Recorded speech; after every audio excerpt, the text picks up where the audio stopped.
قرآن مجید میں حضرت موسیٰ اور حضرت خضر علیہ السلام کے مبارک سفر کے تذکرے میں ایک قصہ ایک بستی کے یتیموں کی دیوار کے متعلق بھی ہے، جس کو درست کرنے کی وجہ حضرت خضر علیہ السلام نے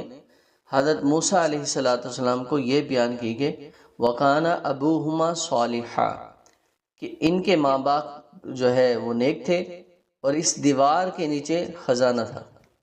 اگر دیوار درست نہ کی جاتی تو وہ بستی کے ان لوگوں کے ہاتھ لگ جاتا جو مہمان نوازی کے اور آداب سے بھی آشنا تھے۔ تو شیخ الاسلام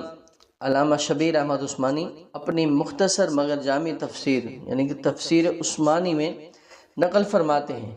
یہ 7ویں پشت تھی ان کی، جن کے آباء و اجداد کی نیکی کی وجہ سے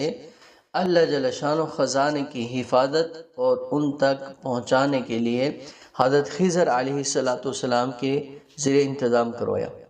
حضرت موسیٰ علیہ السلام کے ذریعے اس واقعے کی حقیقت کو لسان خضر سے واضح کیا، اور پھر اپنے آخری نبی یعنی کہ حضرت محمد مصطفیٰ صلی اللہ علیہ وسلم پر قرآن مجید نازل کر کے اس کی تفصیل کو بیان فرمایا، تاکہ محبوب نبی کریم صلی اللہ علیہ وسلم کی محبوب امت جان سکے کہ نیک اعمال اور پاکیزہ زندگی کی کتنی برکات ہوتی ہیں۔ اس واقعے سے جہاں بہت سے اسرار و حکم سمجھ میں آتے ہیں جن کو مفسرین نے تفصیل کے ساتھ تفاسیر میں نقل کیا ہے، وہیں ایک ایمان افروز نقطہ بھی ایمان والوں کو اپنی طرف کھینچتا ہے کہ بنی اسرائیل کے اولیاء کی اولاد کو ان کے نیک اعمال کی وجہ سے اتنا شرف حاصل ہو سکتا ہے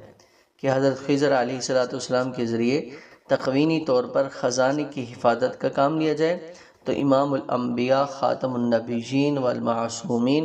حضرت محمد مصطفیٰ احمد مجتبیٰ صلی اللہ علیہ وسلم جو سب کے سردار ہیں، وجہ تخلیق کائنات ہیں، جن کا دامن اتنا پاک ہے کہ اگر نچوڑا جائے تو فرشتے وضو کریں، ان کی اولاد جو ان کی لاڈلی بیٹی سیدۃ النساء اہل الجنہ سیدہ فاطمہ الزہرا رضی اللہ تعالیٰ عنہ سے چلی،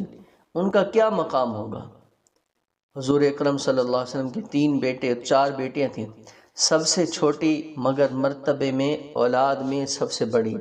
سیدہ فاطمہ الزہرا رضی اللہ تعالیٰ عنہ تھی۔ آپ کے 2 لقب تھے،